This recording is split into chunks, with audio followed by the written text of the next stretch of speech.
Infant Rewards Program webinar, and the focus of our webinar is about educating students in school-based health centers and grads classes. My name is Nancy Rodriguez with the New Mexico Alliance for School-Based Healthcare, and we are sponsoring this webinar and have a number of guests here. So we want to go around the table and invite everybody to introduce themselves, and I'll turn it over to my colleague Kim. Hi everyone, my name is Kim Stanek and I'm the Program Manager at the New Mexico Alliance for School-Based Healthcare. I'm Tina Ross. I'm United Healthcare's Maternal Child Health Program Coordinator. I'm Gina Romero. I'm with Presbyterian. I'm the Relationship Executive for Transportation. Hi everybody, I'm Naomi Parra. I'm the Provider Representative for School-Based Health Centers. And I'm Caitlin Adams. I'm a Quality Improvement Specialist with the School-Based Health Centers here at Envision, New Mexico. Well, welcome everybody. We created this webinar as part of a series. The Alliance is focused through a contract with the Public Education Department on building collaboration between the grads program and school-based health centers where there are both. And we have designed a number of tools, including a youth health literacy guide and a number of briefs to support the work that school-based health center providers do with expectant and parenting teens and grads, classes, teachers, case managers, and fatherhood mentors do to support that population. And we actually created a brief on each of these topics that's going to be available on our website, new version soon. And this webinar is about those briefs, and that's why we have our guests here from some of the Medicaid managed care organizations to talk about the benefits and rewards so that you guys in the community can make your students and patients aware of these great options to help them get health care. So first we're going to look at the objectives for our session. We're going to talk about the Medicaid benefits and rewards specific to these two separate kinds of programs, the pregnancy and infant care rewards and the Medicaid transportation benefits. As I mentioned, we have a section on our website that is specific to grads and expectant and parenting teens where you can get all the tools we've created. So we will put the briefs there once they're revised and updated. The old versions are there now. And we also want to talk about how you can utilize these tools either in the classroom or if you're a school-based health center provider with your patients to support their own health literacy and accessing benefits through Medicaid and whichever managed care organization they have their Medicaid through.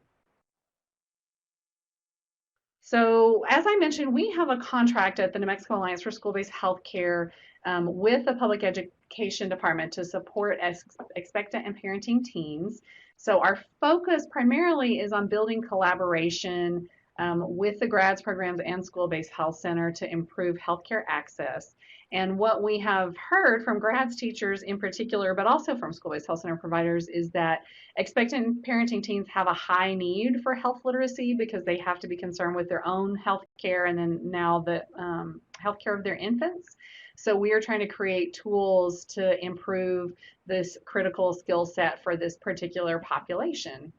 And so we also have been doing some direct technical assistance with school-based health centers and grads programs, and we realized that as staff changes in these programs, that technical assistance might not live on. So we decided to do some publications and webinars that would have a life past that direct technical assistance. So hopefully, if you enjoy and learn something from today's webinar, you can encourage your colleagues to go. These videos and PowerPoints are available on Envision's website, and we're also partnered with Envision and working with PED to provide a larger series of webinars on similar topics. So I'm going to turn it over to Kim for our next slide. So regarding the Medicaid benefits and rewards and why we're focusing on this is we've heard a lot from the field through school-based health centers and through the grads programs that we've worked with that many grad students are on Medicaid or eligible for Medicaid, and that they are not aware of some of the benefits and rewards that they can access as Medicaid members. So what we wanted to do was, like Nancy said, provide some tools that you can use. And one of the tools actually is going to be specific that you could actually give to the grad students. That's going to be the transportation one that they can use as a reference guide. And then the other one that Nancy's going to talk about, same thing, but probably needs a little bit more coaching with it. But the school-based health centers and grads programs have reached out to us regarding Medicaid benefits and rewards. We've talked about and asked if they know about the transportation or the pregnancy benefits, and a lot of their students or clients don't know, or patients. So we wanted to empower the expectant and parenting teens to take advantage of these resources, rewards, and benefits that they're entitled to receive, and the access that they have available to them. So let's talk a little bit about the difference between the rewards and the benefits. And our colleagues here at the managed care organizations know a lot more about this, and they may want to clarify, and you can ask them questions about this. But basically, a benefit is an absolute entitlement within certain regulations, whereas a rewards program is based more on the behavior of the patient or member. So the two different tools we're talking about here, one is about a benefit and one is about a rewards program or multiple rewards programs. So the pregnancy and infant care programs are rewards programs, and the transportation benefit is an entitlement that is based in actually federal law and regulation. So let's start with the rewards program because it's a little bit complicated, and I'm assuming, and we can, when we get to the Q&A portion, you guys who are on the line with us can tell us a little bit more about where you are in the field. But I'm assuming that you're adults who work with young people, and this is something that it may take an adult ally, either a grad teacher, school-based health center provider, or a member advocate at one of the managed care organizations to kind of explain to a young person, because the rewards program, there is an overarching rewards program that is the same across all of the managed care organizations. And if you go to the Human Services Department website, there's actually a really good subsection on the rewards program. It tells you what healthy behaviors a patient or member engage in that gets them points. And there's two ways to spend these points. If you sign up for the rewards program, you can get a debit card, and you can use the points, which are equivalent to money, to use the debit card in eligible stores to buy things like, if you have a baby, for example, a pacifier or nipples or things like that that you use for feeding or other things. But then there's also a catalog of things that you might think of more as gift items or supplementary items. So the catalog, you can spend your points on for things like board books for your child, or developmental toys that might be good for an infant or toddler. So those are two different options that members have if they're engaging in the healthy behaviors, for example, a prenatal appointment or taking their child in for their well child visits, that accrue them these points, and then they have those two ways to spend that. Now, in addition to that, there are also programs that the managed care organizations, of which we have 4 in this state, that are Medicaid providers, have specific to pregnant women, and obviously pregnant women, and then the care that you provide for your infants. And those are different in each MCO, and our brief has information about the different programs, what you do to sign up, what the rewards are. But I think the important thing for adult allies to know is the real goal of the rewards program, whether it's the overarching Centennial Care Rewards program or whether it is the individual programs of each of the managed care organization, is to ensure that women get the best possible prenatal care and that children get the best possible infant care. So as an adult ally, that's what you're emphasizing. But if it's points or a gift card that get them in the door, all the better. The Medicaid benefit, as I mentioned, is the travel portion, and we'll come to that a little bit in a minute and talk about what that entitlement involves. So let's look, this is a little thumbnail of the brief. This is actually a relatively long brief for us. Typically our briefs are a front and a back page for folks to just look through to support particular collaborations between school-based health centers and grads. But we did this in 2 parts because it is a little bit complicated. So the first front and back page is just sort of an exemplar of the kind of healthy behaviors you engage in that get you rewards points in different programs. And then the second page has specific information about each of the 4 managed care organizations' programs. The reason we did that is because these programs do change over time. So the first page of this brief should be the same, and you can use it for years and years, hopefully. The second page could change every year, and in fact, we're updating the second page right now because we know that at least one of the managed care organizations has changed their program. So what's critical for adult allies, I think, to get from the brief is that each program is slightly different, and a young person or any person who wants to participate in one of the prenatal or infant care programs need to contact their managed care organization and sign up for the program. If they already have a care coordinator that they've been in touch with, their care coordinators can help them sign up. Or if, every managed care organization has some sort of member services hotline, and they can also get assistance in that way. And I think on the pregnancy side, it's important for us to know that the earlier they sign up, the earlier they have encouragement to attend all their prenatal visits and get the maximum health benefits, but also they get more of the rewards points or program benefits if they sign up earlier. So just, if you see here on the bulleted list, these are some examples of the types of behaviors or types of care you get that may be equivalent to some rewards points or benefits.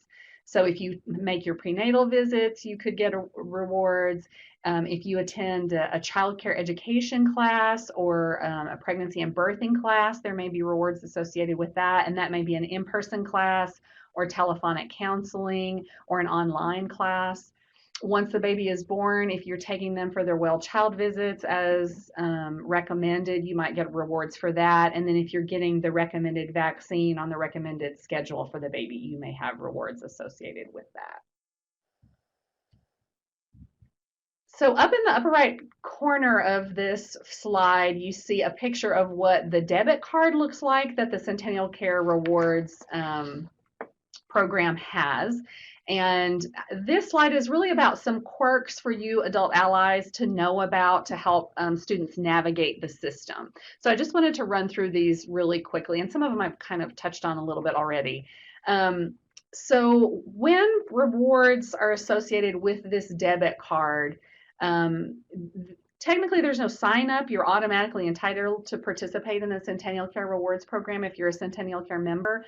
But with to access the card and to go online, to shop online in the catalog, you do have to log in and get sort of an account. So typically adolescents are way better than we are at doing the online stuff, but they may need some support because they may feel funny about sharing their information through this login process. So that's something to think about. That a school-based health center staff member or a grads teacher might be able to walk them through.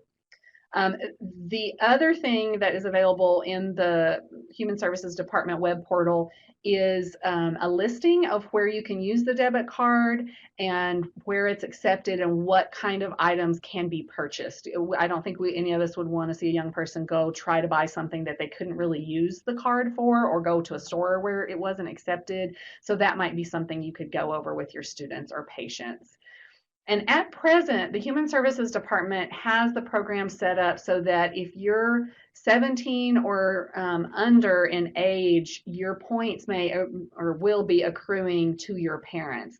And since so many teen parents may no longer be in a relationship with their own parents, that's something I think we're going to do some advocacy around with the Human Services Department. But it might be something that they could talk to their care coordinator about, or if they're participating in one of the MCO's rewards programs. I think it's something worth encouraging them to bring up in case there are other ways to get access to the rewards. And finally, I think most of us who work with young people know that using a telephone to make an actual phone call to talk to other humans is not something they typically do. And some of the MCO programs require telephonic check-ins with an educator, or just check-ins to say, yes, you can check and I did go to my prenatal appointment, that sort of thing. And it may be that feels weird to a young person and they need some coaching around that. Or it may be that they have a limited, they may just have a burner phone where especially if they're not living with their parents anymore, if they've been kicked out and they're couch surfing, they may have a limited number of minutes to spend. So they may want to share that with their care coordinator or their health educator that they're working with at the managed care organization to make sure they can communicate and participate in the program despite that quirk. So those are some things we just wanted to make you aware of. So here are some ideas about how you as adult allies can share these briefs or the information you learn from these briefs or this webinar with young parents. As Kim mentioned before, the travel brief is going to be set up a little bit more like something you could hand out to a young person, and the second page of the pregnancy and infant care rewards brief may be something you could hand out to kids. But particularly if you're a grads teacher, you might even be able to build a class session around this. And you may want to take a quick survey to see how many of your students are, or let's say you're a behavioral health provider and you do a support group at a school-based health center for teen parents. You may want to take the temperature and see how many of them are on Medicaid. Some of them may not even know, and that may be your first step, is to help them figure that out. But if the majority of them are, you could use this brief to set up a class on this topic for them. You could offer, whether you work at a school-based health center or grads program, to help them maybe come by at lunch and get online with them to walk them through the program sign up. And I think always with adolescents, follow-up is not a bad idea. So if you know that they have specific prenatal appointments that they have to make, you might be able to put that in your own calendar and check in and see, did you go to it? Okay, well, did you call your health educator and let them know you went to those appointments so you can get your points, and you can use the rewards associated with these programs as the carrot to encourage them to do those things. If you find out they don't have a care coordinator, that is something that I think they could really benefit from through their managed care organization. So that's something you could encourage them to do to help support them in accessing this and other benefits and rewards. And if they are having trouble participating or having trouble getting a care coordinator, then you can help them call member services. We can be supportive to you in that. We're really lucky at the Alliance that we have great contacts at each of the managed care organizations who support us in supporting school-based health centers, and we're happy to troubleshoot with you. And so feel free to reach out to us if that's the issue, and we can talk to our contacts, two of whom are here, about how you go next or how your student or patient goes next. So we hope that's something that's useful to you. So this is actually just an image of a couple of the pages of our 4-page brief that I wanted to share with you. And you can see on the left-hand side is the more generic part of the brief that won't change over time necessarily, that just gives young people or you as allies of young parents a general idea about some of the things they might get from participating in the programs, and then what rewards for completing those programs might be. And like I said, those change on a semi-regular basis. So what you see on the right-hand side is what, as of last year, Presbyterian and United were providing in terms of the type of visits and care that parents get, and then what the incentive is for receiving that care that they might be able to access.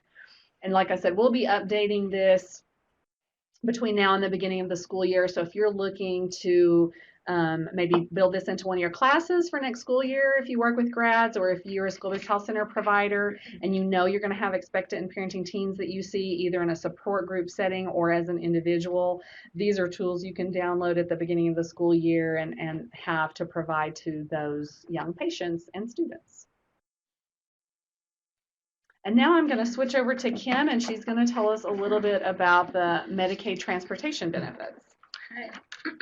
So, excuse me. So like Nancy mentioned, the benefits are different from the rewards. So the benefits are standard across all 4 MCOs, and that's regulated by the Human Services Department. It's in their contracts. And so all 4 MCOs contract with a different transportation company, but they all have to provide the same type of transportation services. There are a few differences. There might be a MCO that you have that might provide transportation to get prescriptions. That's not something that is required by HSD, so you kind of need to look and see what those scenarios are based on what managed care organization that you have. So what you see up here is the front of the brief, and it's front and back, and the front has information about what, how to access the transportation benefits, what the student or patient will need when they go to call. So that's why this one can be a really good resource for the student, is they can have that in front of them and say, okay, I'm going to need my Medicaid number, I'm going to need my address, when the appointment is, so on and so forth. And it kind of gives them an idea of what's going to happen when they call, because like Nancy said, young people are have an aversion to being on the phone. So it gives you kind of an idea of what to expect when calling to set up your ride. And then moving down the screen, we've had a lot of conversation regarding what to do if the teen is under the age of 18 in regards to the transportation benefit. And we've heard different answers from different MCOs. So we have a couple folks here today that can chat a little bit about that if we have questions, or if we don't have questions, I have some pre-made questions for them. But what we wrote here is that the transportation companies shouldn't require age verification. I've called all 4 of the different companies that or all 3, because 2 of the MCOs use the same company, and asked them directly if they ask about age, and they don't.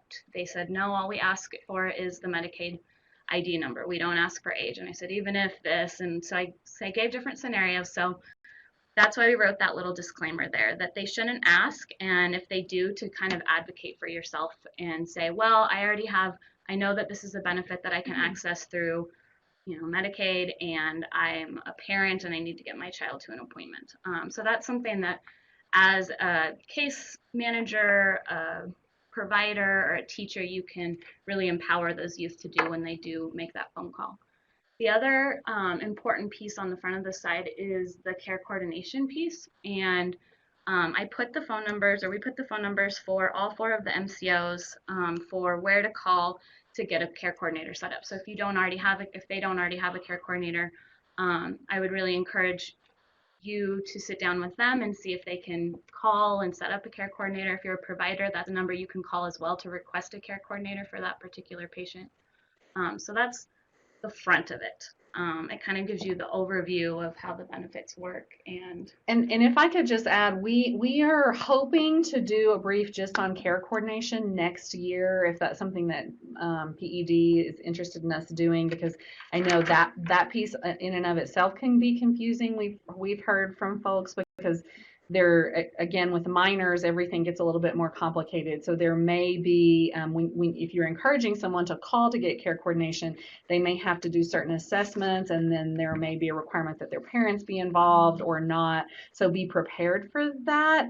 And that's something we'll hopefully be providing a resource around soon. And then the back side of the brief, which I don't have an image, we have it later on in the thing, goes through each managed care organization, gives how do I schedule a ride and what do I need to do if I need an urgent or same day ride. And then it gives a little brief description about how far in advance they need to call, and so it's the specific details for each MCO. So when utilizing this could potentially be a standalone that you passed out to your students or your patients, but it really would be much more powerful if you went through it with them and helped them advocate for themselves, and offering to support them when they make that call to make their first transportation appointment. You have to call a number, and it goes through an automated system and pushing numbers and all of that. So just sitting with them maybe while they're doing that call could be a really good benefit for them, because it's a tricky system to navigate even for adults. When I was calling in, it is a little tricky, and so as a young person, when they do that the first time, having somebody there to support them. And if they're coming into the school-based health center and they need to make a prenatal appointment, but they can't get the transportation there, and you have this resource for them, then they can call maybe while they're in the school-based health center with you, so that they get their transportation set up for their appointment before they even leave, so that doesn't become a barrier later on, that they're nervous about calling or they forgot how to do it or so on and so forth. Same with the grads class or a case management meeting. And then again, following up to see if they were able to utilize the service, and seeing how their transportation appointment went. Did it go well?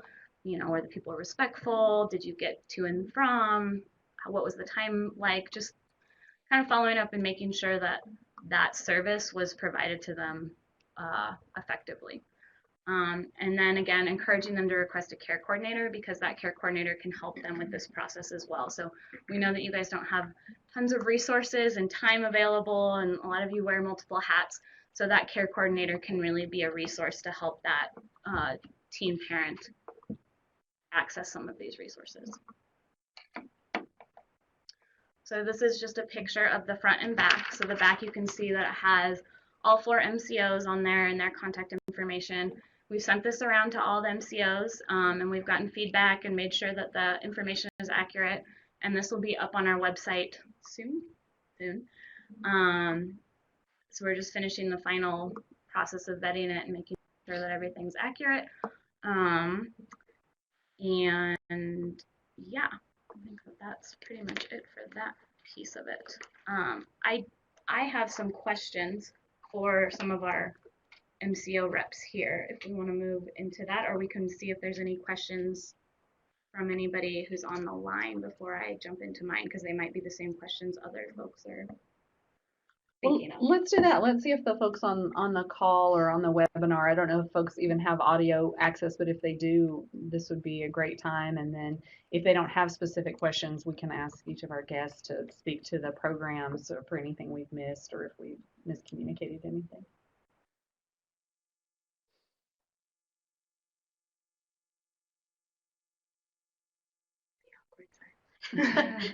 Well, and if you guys want to use the chat box, feel free to do that as well. And if you even want to let us know, if you don't feel like talking publicly, but you want to let us know whether you work at a school-based health center or a grads program or just found us accidentally because you have other interests, that would be great, because then we can tailor the rest of our Q&A to what your needs might be. So if you have a chance to put that in the chat box, that would be great. And then before we go into the questions you have, Kim, maybe we can just ask our guest speakers here if there's anything they want to add based on what you've heard us talk about that we've forgotten or that might be important for folks to know as they're counseling teen parents. The only thing that I would like to add, everything was accurate and great, so thank you so much, is that our website, phs.org, if you just search under Centennial Care Baby Benefits, all the information that Nancy shared, and I know we have the sheet that we're going to distribute out, but all that information is on our website as well. I have nothing to add. You've covered it well. You did a great job. And do you know off the top of your, I'm so scary that I actually remember this, Tina, but I think it's like uhcbabyblocks.com or something. Do you remember the baby block? Is that right? Okay. And we will add that to the brief so people know where to go to read about it too. And I will add, since we're on the mommy baby benefits, is that we also have a new mother's benefit. So you have to be enrolled in the Baby Blocks program and complete the 32-week appointment, and then you're able to choose from a standard infant seat or a larger infant seat, a portable crib, or a case of diapers. Cool.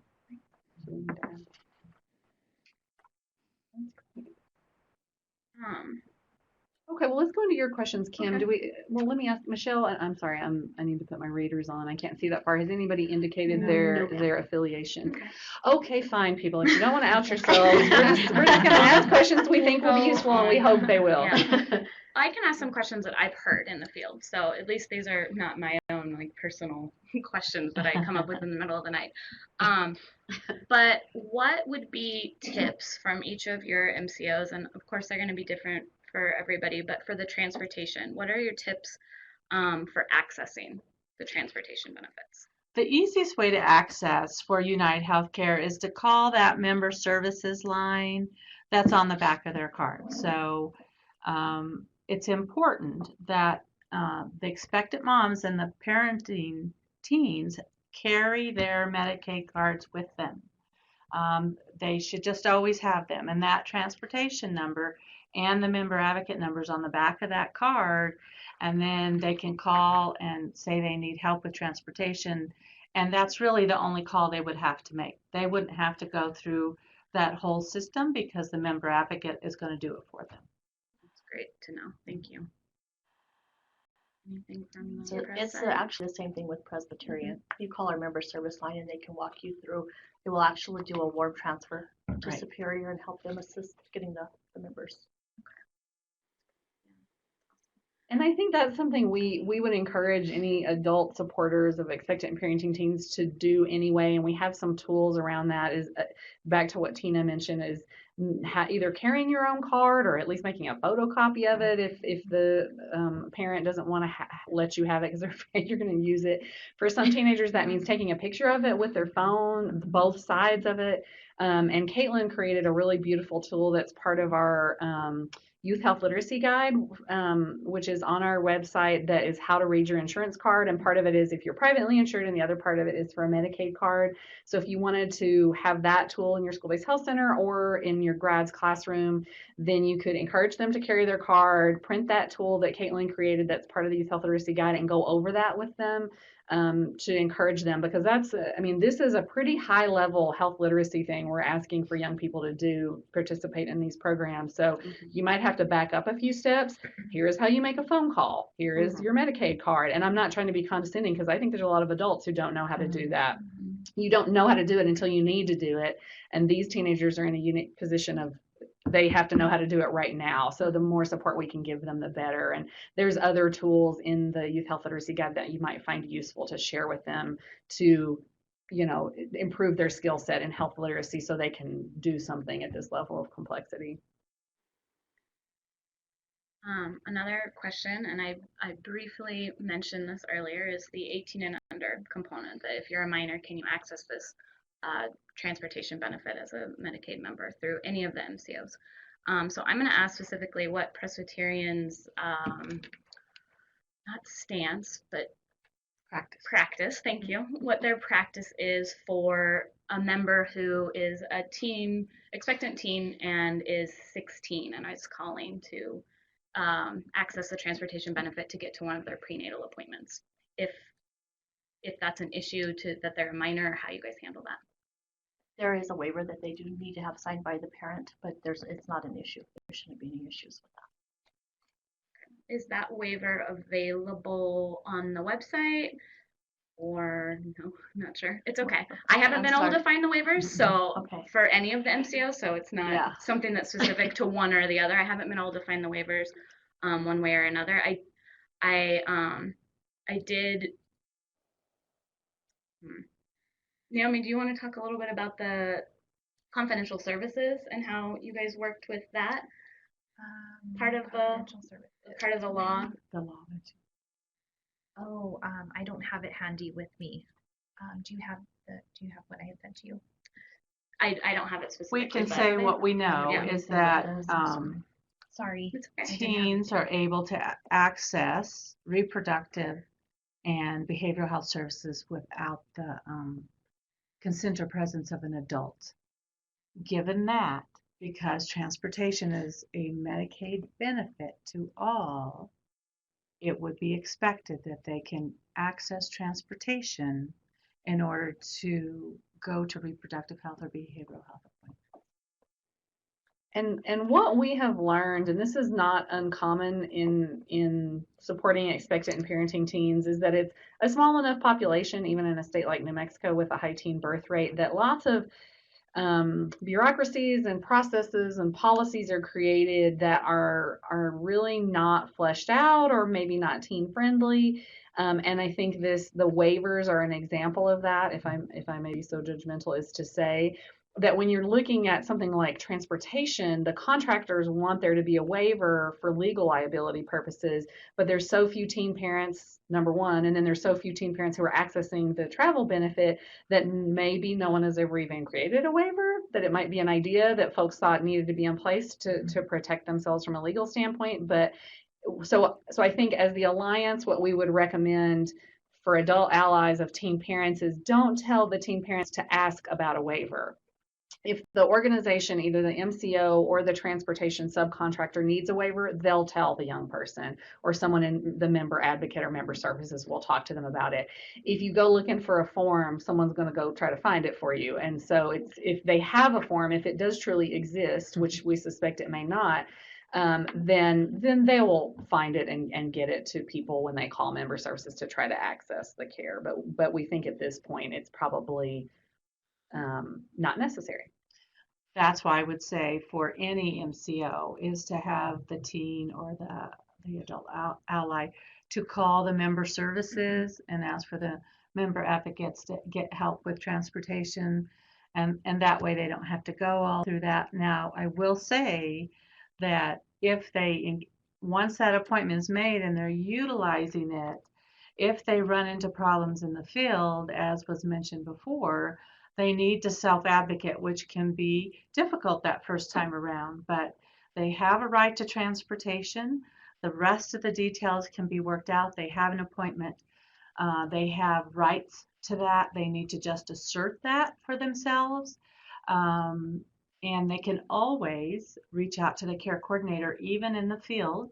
If not a care coordinator, then a manager. I know that gets a little bit messier, a little bit harder if you're unsure of what to do, but the easiest thing is to say, I have a right to this transportation, I have an appointment. And then the transportation company can take it where they need to take it. And I actually have a question, and I think Kim knows the answer better than I, because she's done a lot of this research, but I would ask, so you can maybe answer for the two MCOs that aren't here, but Tina and you guys from Presbyterian, if you want to answer for you, there's obviously members in rural areas, and I think I kind of know that the transportation looks different depending on whether you're in Albuquerque or Santa Fe or Cruces or more rural areas, so it might involve reimbursement for mileage, or it might involve cabs, or if you guys could give us examples of what those differences might be, or is there no difference? Is it a van that no matter what town you're in? So what United Healthcare does, their vendor is Logisticare, and Logisticare contracts with other people or other companies for services outside of the big suburban or urban areas. For instance, in the Northwest on the reservations, they might hire Joe's Car Service. And so it is a regular car, and that's who's transporting it.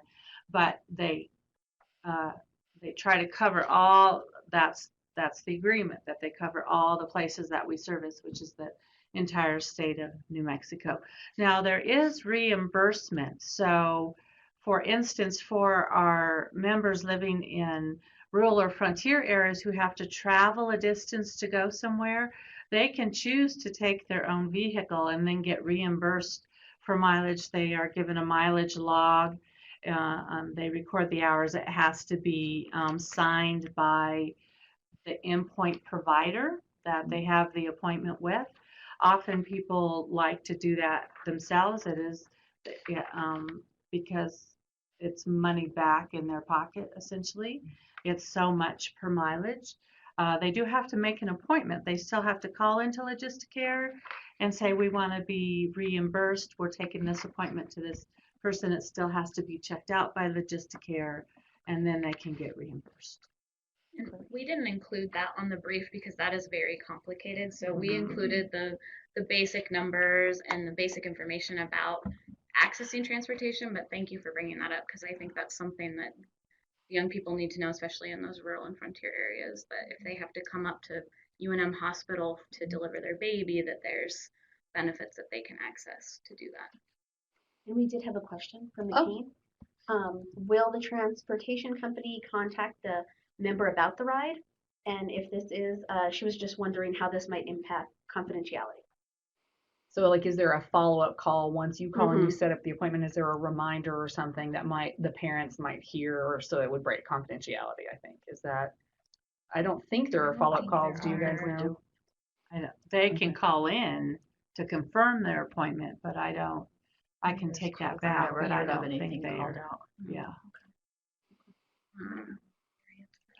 So Let's Sorry, look go into ahead. the We rural. do something similar as you. We contract with Superior, and then from there we have like a branch of several different providers that do service the rural area. So it's real similar to. And for Presbyterian, do you guys also do the reimbursement, the mileage reimbursement? I just inherited transportation. I don't know that answer. Well, and maybe Sorry. that's a follow-on brief that Okay. we need to I can create, follow or up a with third that. page. Okay. I think the reason I brought it up is because just recently, I was asked a question, but folks know that we're working on this at the Alliance, and I was asked a question about if you have multiple children. And so if you are a teen parent and you don't have other supportive adults who can babysit your older child, and your older child doesn't have an appointment, but you have to take the infant to an appointment, and then you got to take the family of 12, obviously then the van maybe is picking up other people, maybe there's not space for the whole family to go, and so someone said, well, I heard they'll do reimbursement, and if you take your own car, then you can take the whole darn family and all their car seats and pop them in there, and then you get the reimbursement. So I think that's something for us to think about as a team, educating folks around. And for those of you who are participating in the webinar, it's another extra layer of complication that they may bring to your attention as a student or patient that you might need to counsel them around. The other thing that folks might bring up to you is that piece about car seats. And if they have the baby in a car seat that they're taking for the visit, is there a way in the transportation that's being provided to strap them in? Is the person who's the driver going to know how to do that, or do they need to know how to do that themselves? And that's not, again, this is a 2-page brief. We didn't include that in the dissertation here, but it's something that I think young people may have questions about, and maybe they don't have the question until after the first time they use it, and they think, oh no, I don't know how to install this thing, and the driver, it's not their legal responsibility to do that, so they asked me to do it, and I don't know how to do it. So you might be, as that checklist on the first page exists to make the call and set up the appointment, you as an adult ally might want to have a checklist for the day of the appointment that you walk the young person through, and the rest of the family that's coming, and the car seat might be a part of that you just need them to be prepared for.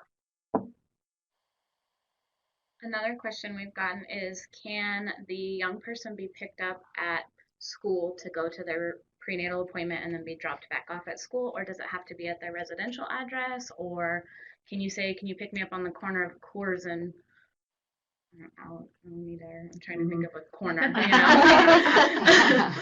and so how do each of your guys' transportation benefits work in regards to that? So it can't be at the corner of Broadway and Cannot? Cannot. Okay.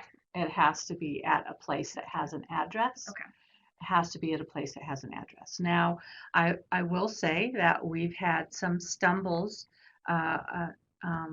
from somebody being picked up from a residential treatment center to go to an outside counseling appointment.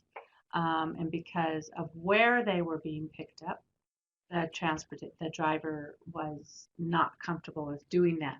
So it did initiate a call back to member services, which I don't know the resolution of that, unfortunately, but it's one of those self-advocate things. When that appointment is made, they're going to ask for the address. They're not going to ask for the business. And so that's just a point of education, and to say, I have an appointment, I have rights to transportation, and my endpoint is this. And once again, your member services or member advocates or care coordinators are going to be a great benefit for these adult allies to know this is what you can do. And then, of course, which is an even harder part to teach the young person, is that you have a right to make a complaint when services don't go according to. And while we want to say that we never make any errors, we know that we do all the time. So to teach them that they can advocate for themselves and say, this was poor service. The state looks very strongly at that. We have to actually send a list of our complaints to the state and how we resolve them. So it's important to know that teen parent, that it's okay. You need to make a complaint when services weren't rendered. And I think if those of you on the line are school-based health center providers or grads teachers, I think you're probably used to helping young people with that. No system is perfect. And I think teaching young people resiliency in dealing with imperfect systems is part of preparing them for adulthood, because if you give up the first time you come up against an imperfect system, you might as well hang it up, because that's not the way they're going to have successful healthcare or anything else for that matter. So that might be, I mean, what I kind of picture for myself, if I was a grads teacher, and you can all email me about how this is a terrible idea afterward if you're an actual grads teacher, but I think practicing things is really helpful for adolescents. So if you want to set up chairs in the front of your classroom where they're pretending to make the call, where they're pretending to get on the van, where they're pretending to have a fight with the driver of the van about installing their car seat or whatever. I mean, not to start from a negative perspective as if the experiences they're all going to have are bad, but they're new experiences if nothing else. So having that practice before you do it the first time is useful for almost anybody, and especially I think for teenagers who may be unused to advocating for themselves with a complicated system.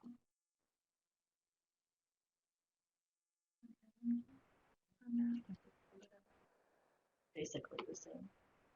I do want to say one thing. So if we're asking the school-based health centers coordinators or whomever is going to follow up with who got the ride, that if maybe they could follow up with the MCO or specifically me or whoever the liaison is, whether their experience was good, bad, or otherwise, or if we did have a problem with where we were picking them up, that sort of thing, if we could kind of loop myself back in, to appreciate that. And the Alliance can be a liaison with that. And we didn't want to force Naomi and Tina to be listed on our webinar here. So their contact information is not embedded here, but the Alliance's is. And so we're happy if you guys hear back from young people to connect you with the school-based health center contacts at each of the MCOs, to give them that feedback. I think one of the reasons we decided to do this brief and to do this webinar is we feel like this is an potentially underutilized benefit generally, and maybe particularly for expectant parenting teens.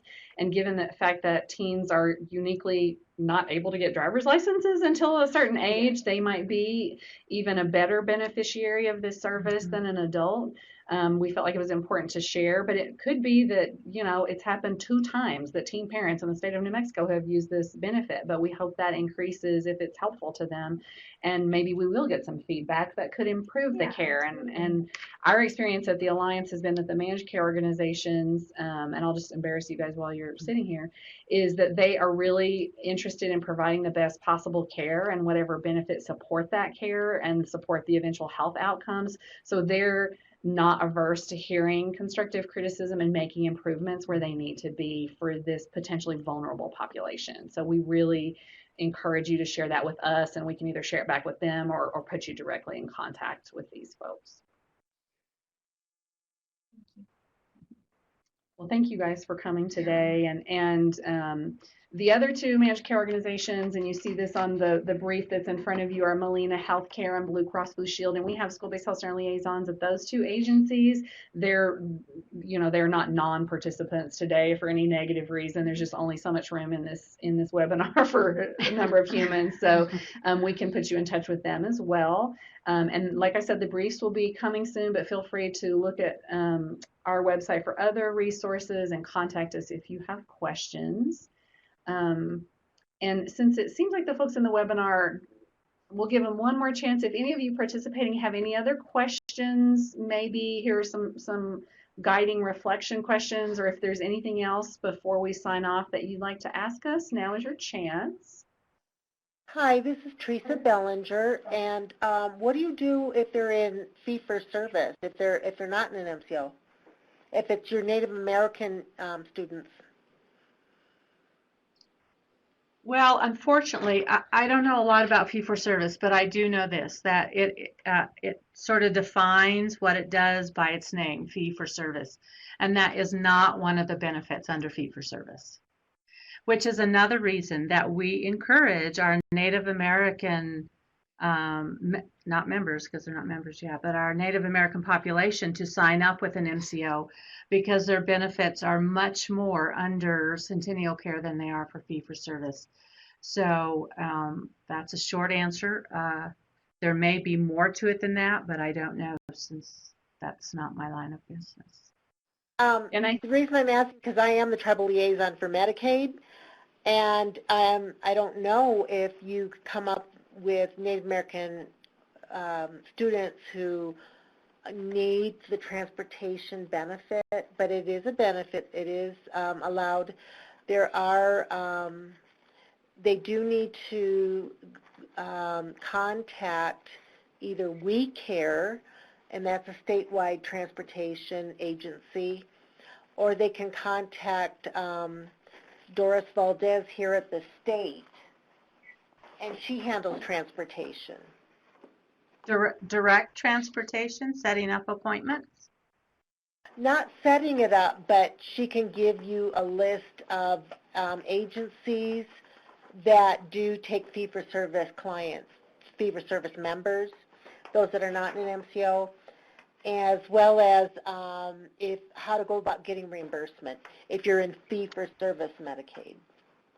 Thank you for telling me that and correcting me. Thank you very much. And No Teresa, if problem. I you just wanted to make sure everybody knows that even the fee-for-service does get the transportation benefit, because we want our prenatals to keep their appointments and get Well, good I will care. tell you, yes, excuse me, I will say that for the MCO side that we arrange transportation and lodging for our teens all the time who have babies in the newborn intensive care and have to come up and stay.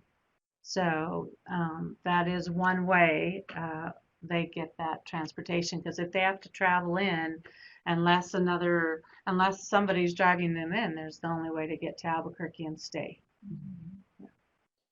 Teresa, we would love to add that fact to the brief, and we need probably your support or someone else at HSD's support in doing that. So if you wouldn't mind contacting the Alliance to provide us some support around that, so we don't have that missing for the brief, that would be great.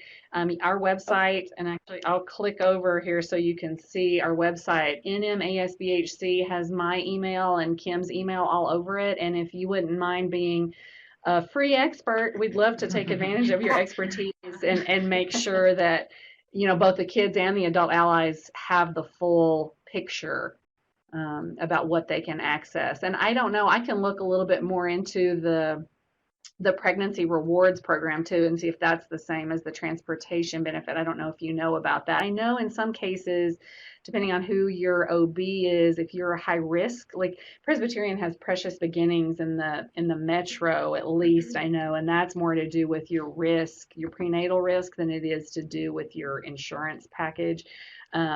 And so I can do a little bit more research to see if there are things like that that are accessible for fee-for-service. But if you know about that side of things, we'd love to hear from you on that as well. Right, because if these young folks are in fee-for-service, they're kind of on their own. And Tina's right, you don't have care coordination. So, and then if there's complications with a pregnancy, they really should consider being in an MCO.